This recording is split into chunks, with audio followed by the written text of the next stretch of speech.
Hello बच्चों, welcome back to my YouTube channel with RK Singh. तो बेटा, इसके पिछले लेक्चर में हमने बात किया था कि प्रतिबिंब क्या होता है, यानी प्रतिबिंब किसे कहते हैं, प्रतिबिंब कितने प्रकार के होते हैं। ये सारी चर्चाएं हमने पिछले वीडियो में किया था। आशा करते हैं आपके समझ में आएगा। आज उन्हीं प्रतिबिंब के बारे में हम गोलीय दर्पण से संबंधित किरण आरेख के बारे में चर्चा करेंगे। यानी किरण आरेख से हम समझेंगे कि किसी वस्तु के प्रतिबिंब की स्थिति कैसे निर्धारित होती है। तो आज हम बेटा इसी के बारे में चर्चा करेंगे। तो हेडिंग हमने बनाया है कि प्रतिबिंब के लिए किरण आरेख खींचने के नियम। तो वास्तव में अगर बात करें बेटा, तो प्रतिबिंब के लिए किरण आरेख खींचने के मुख्य 3 नियम हैं। इन 3 नियम से हम किसी वस्तु के प्रतिबिंब की स्थिति को निर्धारित बड़ी आसानी से कर सकते हैं। और ये आपको पता होगा कि प्रतिबिंब कैसे बनते हैं। तो हमेशा law of reflection of light, या यूं कहो कि रिफ्लेक्शन ऑफ लाइट या रिफ्लेक्शन ऑफ लाइट, इन दोनों फिनोमेना में प्रकाश के परावर्तन की घटना में परावर्तित किरणें जब आपस में मिलती हैं तब प्रतिबिंब की स्थिति होती है। या यूं कहो कि प्रकाश के अपवर्तन की घटना में जब भी अपवर्तित किरणें एक दूसरे को जिस भी बिंदु पर मिलती हैं या काटती हैं, तो उसी बिंदु पर प्रतिबिंब की स्थिति निर्धारित होती है। तो आज जो भी हम बात करेंगे बेटा, वो प्रकाश के परावर्तन से होगा, यानी प्रतिबिंब की स्थिति को निर्धारित करेंगे। और प्रतिबिंब की स्थिति निर्धारित करने के लिए किरण आरेख खींचने के मुख्य 3 नियम हैं।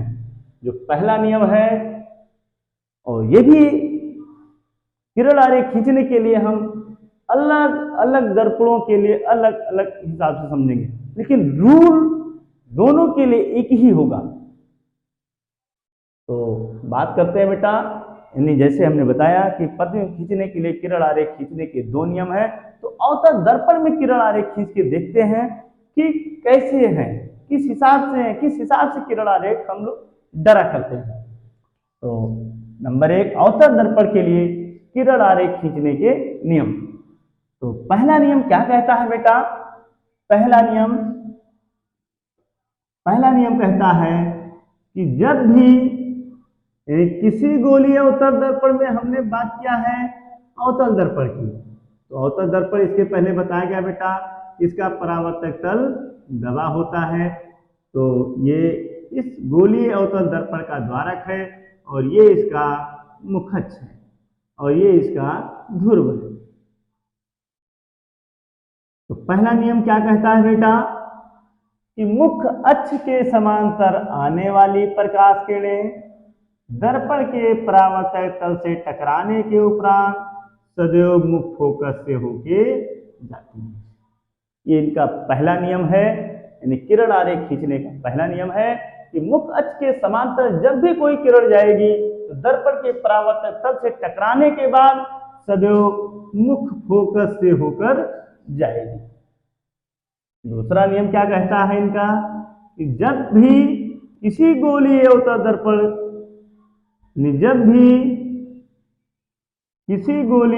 दर्पण के वक्ता केंद्र से कोई भी प्रकाश किरण दर्पण के परावर्तक तल से टकराएगी, तो टकराने के उपरांत वो उसी मार्ग से वापस लौट जाएगी। यानी किरण आरेख खींचने का ये दूसरा नियम है। और ये थोड़ा सा हम लोग सजावट करेंगे कि गोलीय अवतल दर्पण यानी M1 और M2, और ये रहा इसका ध्रुव, और ये है इस गोलीय दर्पण का मुखच्छ। इनका तीसरा किरण आरेख का नियम क्या कहता है? यह है आपका गोलीय अवतल दर्पण। इनका तीसरा नियम क्या कहता है कि जब भी कोई प्रकाश किरण इस गोलीय दर्पण के मुख्य फोकस से होके जाएगी, तो दर्पण के परावर्तक तल से टकराने के उपरांत वो सदैव मुख्य अक्ष के समांतर हो जाती है। वो सदैव मुख अक्ष के समांतर हो जाती है। ये रहा इसका मुख अक्ष, ये रहा इसका ध्रुव, ये रहा इसका द्वारक। यानी हमने जैसे बात किया कि जब भी कोई प्रकाश किरण किसी गोलीय दर्पण के मुख फोकस से होके जाएगी तो दर्पण के परावर्तक तल से टकराने के पश्चात वो सदैव मुख अक्ष के समांतर हो जाती हैं। ये तीनों किरण आरेख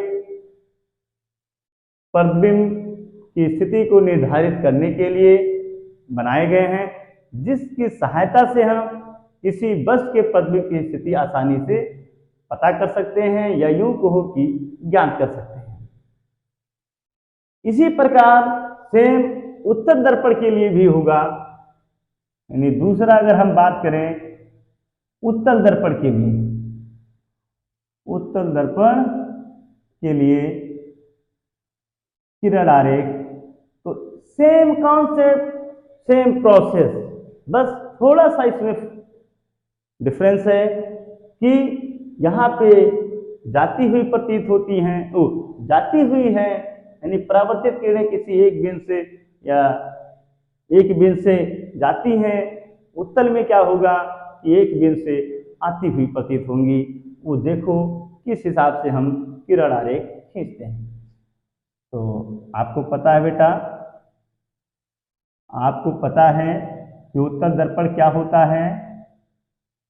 यानी ऐसा गोलीय दर्पण जिसका परावर्तक तल उभरा हो, और ये रहा आपका गोलीय उत्तल दर्पण, और ये इसका रहा मुख अक्ष जिसका ध्रुव P है, और ये रहा इसका मुख अक्ष। तो सेम प्रोसेस, सेम कंडीशन, यानी जब भी कोई प्रकाश किरण मुख अक्ष के समांतर जाएगी बेटा, तो दर्पण के परावर्तक तल से टकराने के उपरांत वो सदैव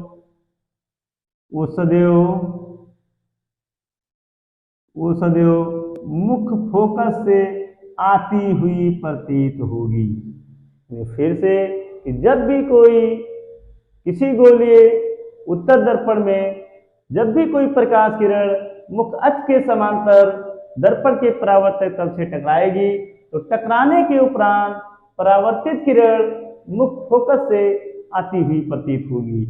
यही सेम कहानी मुख अक्ष के समांतर जब भी प्रकाश किरण जाएगी तो वो मुख फोकस से होके जाती है, ये मुख फोकस से आती हुई प्रतीत होती है। सेम कॉन्सेप्ट, बशर्ते वो रियल कंडीशन है यानी रियल इमेज की बात करेगा, ये हमेशा वर्चुअल इमेज यानी आभासी प्रतिबिंब की स्थिति की बात करेगा।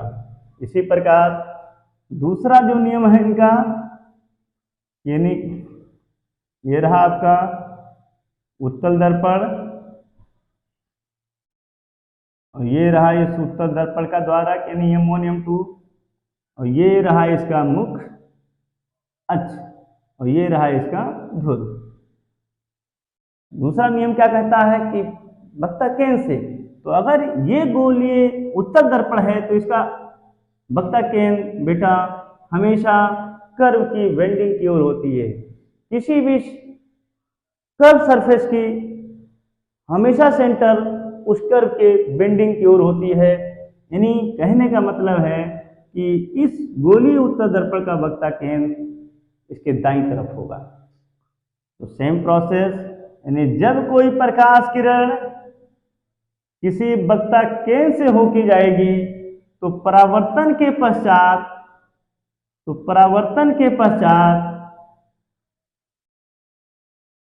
उसी मार्ग से वापस लौट जाती है। यही कहानी है कि जब भी कोई प्रकाश किरण वक्ता केंद्र से होके जाएगी तो परावर्तित किरणें वक्ता केंद्र से आती हुई प्रतीत होंगी। और तीसरा रूल क्या कहता है, यानी ये रहा आपका उत्तल दर्पण, ये रहा इसका मुख अक्ष, ये रहा उत्तल दर्पण का द्वारक, और ये रहा इस दर्पण का ध्रुव, और ये है मुख अक्ष। तीसरा नियम क्या कहता है, जब भी फोकस से कोई प्रकाश किरण जाएगी तो परावर्तन के पश्चात मुख अक्ष के समांतर हो जाती है। सेम प्रोसेस, यानी जब भी कोई प्रकाश किरण उत्तर दर्पण के मुख फोकस से होकर जाएगी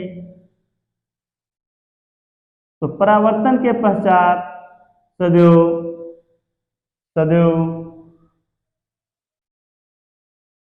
सदैव मुख फोकस से गलत जब भी कोई प्रकाश किरण मुख फोकस से होके जाएगी तो परावर्तन के पश्चात सदैव मुख अक्ष के समांतर हो जाएगी। ये तीनों नियम उत्तल से, ये तीनों नियम अवतल से, तीनों का rule regulation concept same same, बस फर्क क्या है बेटा कि इसमें सारी कहानी रियल यानी वास्तविक की होती है, इसमें सारी कहानी यानी वर्चुअल यानी आभासी की होती है। तो ये किसी प्रतिबिंब की स्थिति को निर्धारित करने के लिए किरण आरेख खींचने के नियम हैं। जब भी हम प्रतिबिंब की स्थिति बेटा निर्धारित करते हैं तो इन तीनों नियमों में से किसी दो नियम को फॉलो करके प्रतिबिंब की पोजीशन को हम अलॉट कर सकते हैं, यानी उसकी स्थिति को निर्धारित कर सकते हैं। इसके बाद जो हमारा अगला टॉपिक होगा कि इन्हीं के मदद से वस्तु की स्थिति बदल बदल के यानी भिन्न भिन्न स्थितियों में वस्तु को शिफ्ट करेंगे और उसके प्रतिबिंब की स्थिति को निर्धारित करेंगे। जो अगला लेक्चर होगा उसमें सारी बातें होंगी, यानी जो स्थितियां होंगी कि वस्तु कहाँ रखा जाए, प्रतिबिंब कहाँ बनेगा, ये सब की चर्चाएं हम नेक्स्ट वीडियो में करेंगे।